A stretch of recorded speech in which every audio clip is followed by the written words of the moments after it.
दिनों कई लोगों को ईडी के समन भेजे जा रहे हैं, चाहे वो दिल्ली के सीएम केजरीवाल हो, झारखंड के मुख्यमंत्री हेमंत सोरेन, बिहार के उप मुख्यमंत्री तेजस्वी यादव हो या तमिलनाडु के किसान।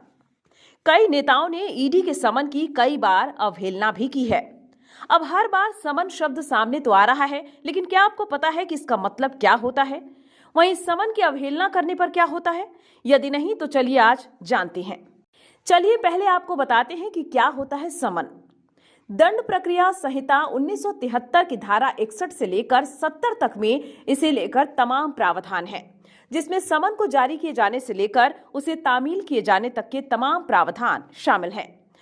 इसके तहत किसी न्यायिक प्रक्रिया में जारी किया गया समन उसे प्राप्त करने वाले को ये सूचित करता है कि उसे किसी मुकदमे में अभियुक्त ठहराया गया है, यानी उस पर आरोप लगा है या उसे न्यायालय में स्वयं को गवाह के रूप में प्रस्तुत होने का आदेश दिया गया है। अब सवाल ये उठता है कि ईडी के द्वारा समन भेजा जाना किस कानून के तहत आया है। तो बता दें कि prevention of money laundering act के सेक्शन 50 के तहत ईडी पूछताछ के लिए लोगों को समन भेज सकती है। तो बता दें कि prevention of money laundering act के सेक्शन 50 के तहत ईडी पूछताछ के लिए लोगों को समन भेज सकती है। इसके प्रावधानों के अनुसार एनफोर्समेंट डायरेक्टरेट या ईडी के डायरेक्टर के पास जांच के उद्देश्य से सिविल कोर्ट की पावर होती है। यदि वो चाहे तो न्यायालय की हैसियत से जांच, ईडी के सामने उपस्थित होने, रिकॉर्ड और सबूत पेश करने के लिए आदेश दे सकते हैं।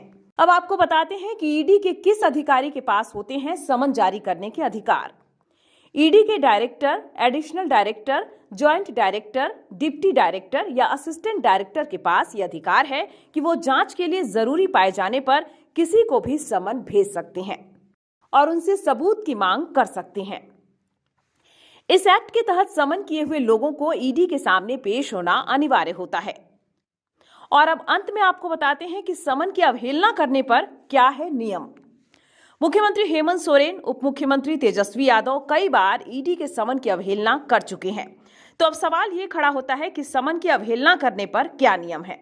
तो बता दें कि अगर कोई इस समन की अवहेलना करता है तो उसे 500 से 10,000 रुपए तक जुर्माना या 1 महीने कैद या दोनों ही सजा सुनाई जा सकती है।